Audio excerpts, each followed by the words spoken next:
உற்சாகமான பாராட்டத்திற்கு நன்றி. அடுத்து உங்கள் ஊரை சேர்ந்த ஒரு சிறுமி இப்போது உங்களுக்காக ஒரு ஒரு இனிமையான பாடலை வழங்க இருக்கின்றார். அவரை மேடைக்கு அழைக்கின்றேன். இப்பொழுது படிக்கிறியா? நீ எந்த கிளாஸ் படிக்கிற? செகண்ட் ஸ்டாண்டர்ட் போக போறியா? டிவியில் எதாவது பாடியிருக்க ஏற்கனவே இதுக்கு முன்னால்? டிவி நிகழ்ச்சியில் எதாவது பாடியிருக்கியா? எந்த டிவியில்? சன் டிவியில் பாடியிருக்கியா? சூப்பர்ரா. சரி, என்ன பாட்டு பாட போகிற படி? ஊரு சனமா? இந்த பாட்டு பாட போறியா? உனக்கு ரொம்ப பிடிச்ச பாட்டா அது? சரி, நீ ஸ்கேல் செக் பண்ணிக்கிறியா எந்த ஸ்கேலில் பாட போகிறேன்னு? அந்த மாமா இருக்க அந்த அங்கிள் இருக்கா பாரு.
அவ்வளோதானா?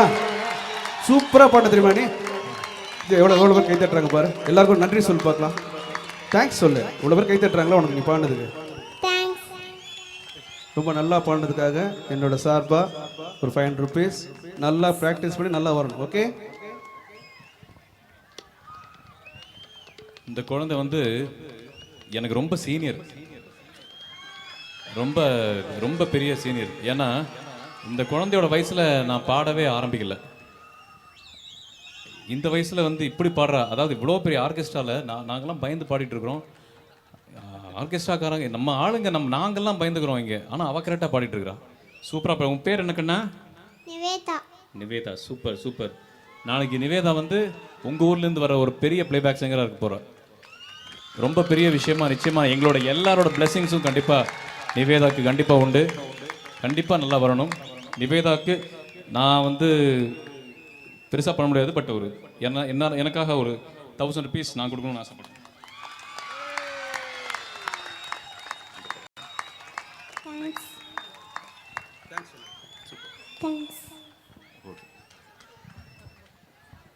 All the best Nivetha. Super சிங்கரில் பார்க்கலாமா உன்ன? அப்புறமா விஜய் டிவிக்கு வரியா? அப்புறமா நல்லா ப்ராக்டிஸ் பண்ணால் வரலாம். Okay, all the best.